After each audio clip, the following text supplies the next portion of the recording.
Bugün həm rəngi ilə, həm də ətri ilə olduqca ləzzətli bir şirniyyat olan heyva marmeladı hazırladım. Heç bir nişastaya və jelatinə gərək qalmadan lokum kimi bir şirniyyat ortaya çıxdı. Öncə heyvaları bol su ilə yuyub dilimləyirik. Dilimlədiyimiz heyvanın qabığını ayrıca bir qaba soyub yığırıq və bura heyvanın öz çərdəyini də əlavə edirik. İlk öncə heyva qabıqlarının üzərinə 2-3 stakan su əlavə edərək qaynamağa qoyuruq.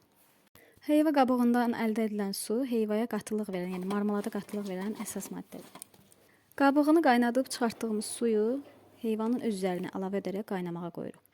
Qaynayıb yumuşaldıqdan sonra heyvanı ocaqdan alıb belə blenderdən keçirdirik və üzərinə şəkər tozu əlavə edirik. Və təkrar ocağa alaraq qatlaşana qədər bişiririk. Amma çalışın ki, dayanmadan qarışdırasınız, çünki bu vaxt dibi tuta bilər.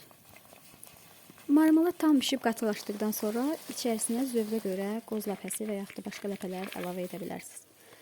Artıq bişənə yaxın qoz ləpəsinə əlavə edib ocaqdan götürürəm. Marmelad tam bişib hazır olduqdan sonra siniyə yağlı kağız sərərək marmeladı içərisinə boşaldıram və forma verirəm. Forma verdikdən sonra bir gecə gözlədim ki, marmelad özünü tutsun, bərkisin. Bir gecə gözlətdikdən sonra bərkimiş marmeladı istədiyiniz formada kəsərək istifadə edə bilərsiniz.